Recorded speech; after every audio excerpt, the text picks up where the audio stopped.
إن الحمد لله نحمده ونستعينه ونستغفره ونؤمن به ونتوكل عليه ونعوذ بالله من شرور أنفسنا ومن سيئات أعمالنا من يهده الله فلا مضل له ومن يضلل فلا هادي له ونشهد أن لا إله إلا الله وحده لا شريك له ونشهد أن محمدا عبده ورسوله يا أيها الناس اتقوا ربكم الذي خلقكم من نفس واحدة وخلق منها زوجها وبث منهما رجالا كثيرا ونساء واتقوا الله الذي تساءلون به والأرحام إن الله كان عليكم رقيبا يا أيها الذين آمنوا اتقوا الله وقولوا قولا سديدا يصلح لكم أعمالكم ويغفر لكم ذنوبكم ومن يطع الله ورسوله فقد فاز فوزا عظيما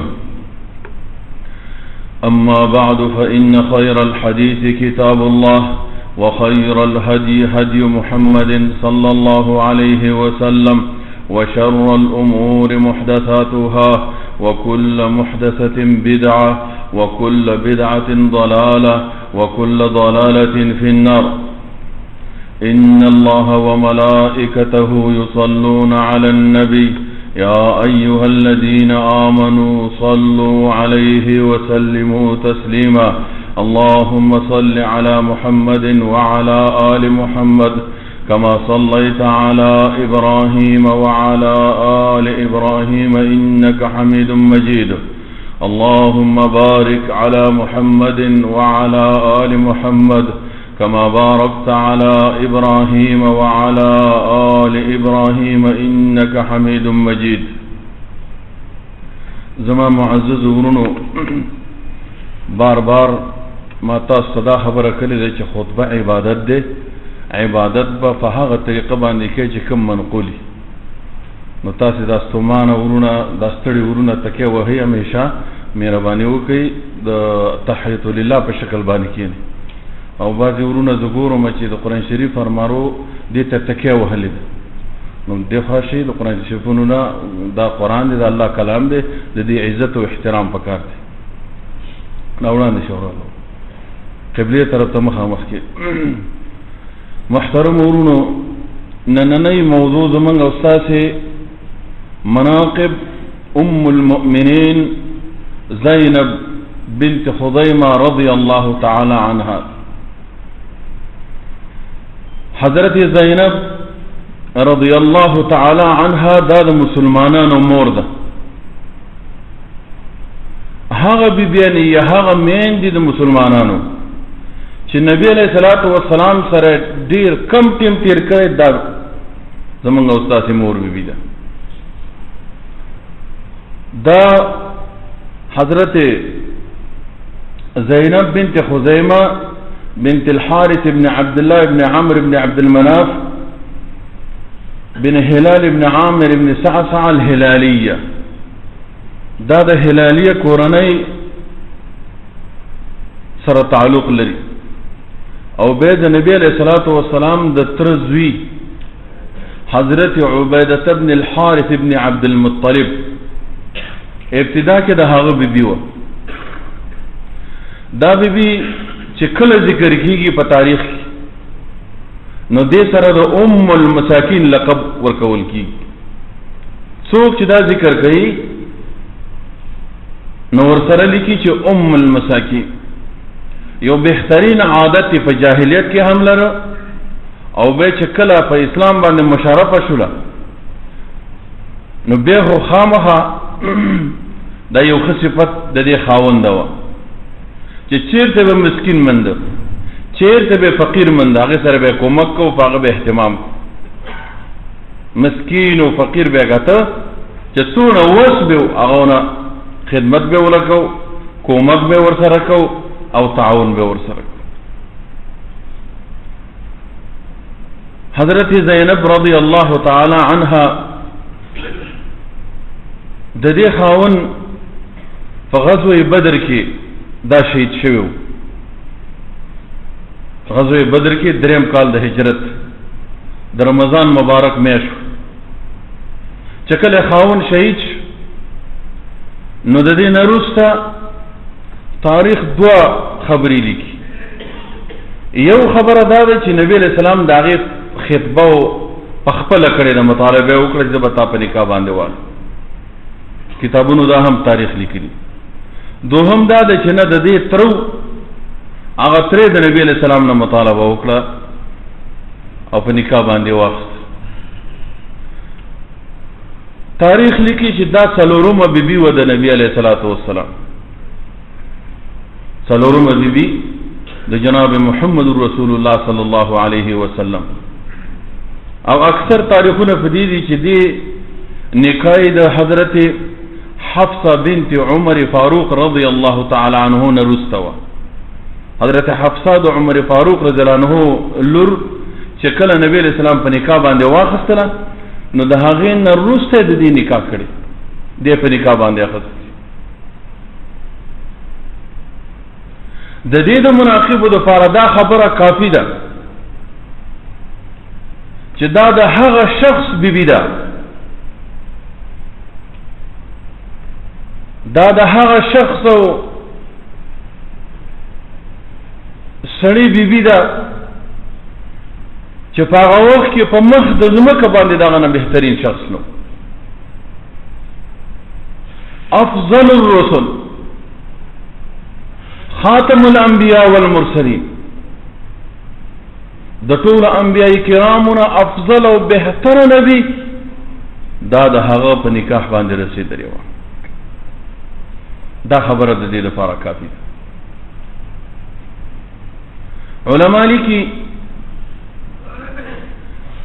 چې دا هغه بیبي ده چې د نبی علیہ الصلوۃ والسلام په ژوند باندې دویمه بیبي ده چې په نکاح چې په وفات کیږي. اوله بیبي حضرت خدیجه کبرا او دوهم دار. څوک وایي چې 3 میاشتې د نبی علیہ الصلوۃ والسلام سره شوي. بعضې اهل التاریخ وایي چې 3 میاشتې شوي دي او بعضې وایي چې نه تقریبا 8 میاشتې. ربیع الثانی کې دا وفات شوی ده نو 8 میاشتې کې. دریم کال د هجرت د رمضان مبارک میاشت کې په نکاح کړي او څلورم کال د هجرت فربیع الثانی کې دا په حق باندې رسیدلی مدینه کې دفن شوی. نو محترم ورونو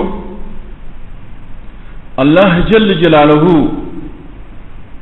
زمنګ استاسي میاندو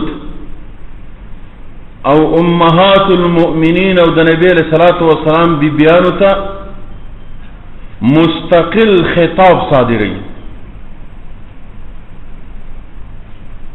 مستقل خطاب ورته کوي. يا نساء النبي لستن كأحد من النساء إن اتقيتن فلا تخضعن بالقول فيطمع الذي في قلبه مرض وقلن قولا معروفا. اے محمد رسول الله صلى الله عليه وسلم بیبیانو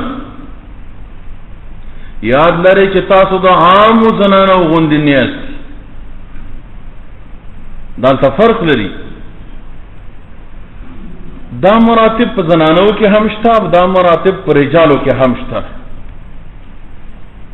الله نبی علیہ الصلوۃ والسلام بیبیانو ته فرمایي چې ګوره یاد لرئ عام بیبیانو غوندې د عام مسلمانانو د بیبیانو غوندې نیستئ، محتاط به اوسېږئ، ډیر احتیاط به کوئ. عامو د مؤمنانو د بیبیانو غوندې نیستئ، باید تاسو د الله نه ویریږئ. دوهم به دا کوئ چې په لهجه کې په خبرو کې داسې نرمه لهجه، نرم خبرې چې کوم عام زنانه کوي خپل منځ کې، یا هغه زنانه چې هغې کې بیماري غواړي چې خلک ځان ته مایلوي، نو هغې خطاب او خبرې خلکو سره بیا په جدا انداز باندې. نو الله جل جلاله امهات المؤمنین ته فرمایي ګوره داسې لهجه چیرې استعمال نه کړي چې د هغې نه بیمار انسان غلطه فایده واخلي. که مؤمن مسلمان یې صحابي هغه خو دا ایمان لري چې دا زما مور ده، نهایت احترام به ونه کوي. ولیکن کیدای شي یو سړی منافق وي، هغه وخت کې منافقین ډېر، کیدای شي یو سړی یهودي نصراني کافر مشرکي او هغه سره په هغه لهجه باندې خبره وشي، نو هغه نه پتې نه غلط مطلب واخلي، بیا به دا غلط پروپاګانډه کوي. نو الله وایي چې وقلنا قولا معروفا، کما عام وینا چې زنانه کوي ډېر په احتیاط باندې او نیکه وینا به کوئ ګوره په لهجه کې. بیا ورته فرمایي چې وقرن فی بیوتکن، په خپلو کورونو کې اوسېږئ. ولا تبرجن تبرج الجاهلیة الاولى، تاسو به هغه ډول او سنگار نه کوئ کوم چې په جاهلیت کې زنانه وکړو. ځکه اوس ته د نبی علیه الصلاة والسلام او د افضل الرسل د سید الکونین بیبي، نو هغه ډول او سنگار او نخرې چې به دې پخا کولې هغې نه به جاهلیت وخت هغې نه به ځان ساتي. نو دا نخره چې زنانه په کومه طریقه باندې کوي او راوځي او بازار کې ګرځي او دا کږه کږه او مختلف سرخي او سرمو او دا استعمال کړي، نو دا کار ونه کړي. عادي لباس کې او ډیر په حیا او په پرده کې باید تاسو اوسئ. بیا ورته فرمایي چې واقمنا الصلاة وآتینا الزکاة وآتینا الزکاة، منځ کوئ، زکات ورکوئ او د الله او د رسول تابعداري کوئ. واطعنا الله ورسوله، د الله او د رسول تابعداري وکړئ. ولې رب العالمین دا خصوصي اهتمام تاسو ته کوي او چې وحی نازلیږي په قرآن عظیم الشان کې د قیامت ورځ پورې دا وحی تلاوت دي کېږي، دا کار رب العالمین ولې کوي؟ ولې ډایرکټ خطاب صادروي امهات المؤمنین ته، وایي چې ګوره ډېر احتیاط په دې اندازه به ګرځئ. د دې هدف او غرض څه دی؟ انما یرید الله ليذهب عنكم الرجس اهل البيت ويطهركم تطهيرا. الله جل جلاله غواړي اے د نبی علیہ الصلوۃ والسلام اهل بیتو چې تاسو پاک، ستاسو ریکارډ، ستاسو ښایسته تزکیه، ستاسو صفائی پاکی وشي چې څوک در منې داغ ونه لګي. واذكرن ما يتلى في بيوتكن من آيات الله والحكمة. بے ورتوي چې ګور دا کافی نه ده چې تاسو د نبی رسول الله صلوات و سلام بیبیانې دا فخر او شرف چې خلاص د سید الکونین بیبي شلو من نور بدا هر کار الله سین زمانانا ناول نو ته چې ګور منځ کوا زکات ور کوا عبادت د نفاتنش بیا ورته وای چې د قران تلاوت کوي ګور په خپل کورونو کې د قران تلاوت د نفاتنش نبی الله جل جلاله خاص اهتمام کوي د قران په تلاوت باندې هغه اوامر چې امهات المؤمنین ته بیانوي نو وی چې ګوره قران تلاوت د نفاتنش نو دا عام زنانو ته حکم دی عام خلکو ته حکم دی چې تاسو د قران تلاوت ته نشا کوئ کم څه کم دوره دی دیندار متدین سړی له پکار دی چې دوه سپاری و یو سهار ما خام کمزوري منګن یو سپاره پکار به ډیر کمزوري نیمه سپاره به په ډیرم کمزوري شي هغه د سپاره څلورمه حصہ پکار متاسفانه چې میشتي تیری شي او دا غیور غیرتی پختون مومن مسلمان میشتي تیریږي او د قران عظیم شان مخ نینی څوره افسوس میشتي تیریږي د قران عظیم شان مخ نینی تلاوت کوي نو بچو باندې اهتمام دا ډیر دې افسوس نو الله جل جلاله بیانو ته فرمایي چې ګوره تاسو به د قران تلاوت کوئ خپل کور کې الله جل جلاله بارک بین او خبیر ذات ده تاسو چې څه کوئ الله درمنه خبر ده بارك الله لي ولكم في القرآن العظيم ونفعني وإياكم بالآيات والذكر الحكيم إنه تعالى جواد كريم ملك بر ورب رؤوف رحيم.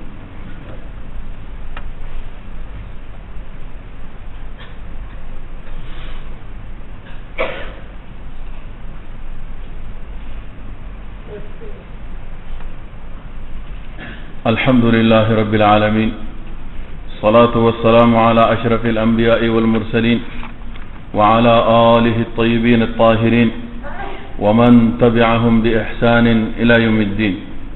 اللهم إنك عفو كريم تحب العفو فاعف عنا. اللهم إنا نسألك الهدى والتقى والعفو والعافية في الدنيا والآخرة. اللهم إنا نسألك من الخير كله عاجله وآجله ما علمنا منه ما لم نعلم ونعوذ بك من الشر كله عاجله وآجله ما علمنا منه ما لم نعلم. اللهم إنا نسألك الجنة وما قرب إليها من قول وعمل ونعوذ بك من النار وما قرب إليها من قول وعمل. اللهم آمنا في أوطاننا وأصلح أئمتنا وولاة أمورنا. اللهم اجعل هذا البلد آمنا مطمئنا سخاء رخاء ودار أمن وإيمان وسائر بلاد المسلمين يا رب العالمين. ربنا آتنا في الدنيا حسنة وفي الآخرة حسنة وقنا عذاب النار. ربنا لا تؤاخذنا إن نسينا واخطأنا. ربنا ولا تحمل علينا إصرا كما حملته على الذين من قبلنا. ربنا ولا تحملنا ما لا طاقة لنا به واعف عنا واغفر لنا وارحمنا أنت مولانا فانصرنا على القوم الكافرين. صووا صفوفكم رحمكم الله.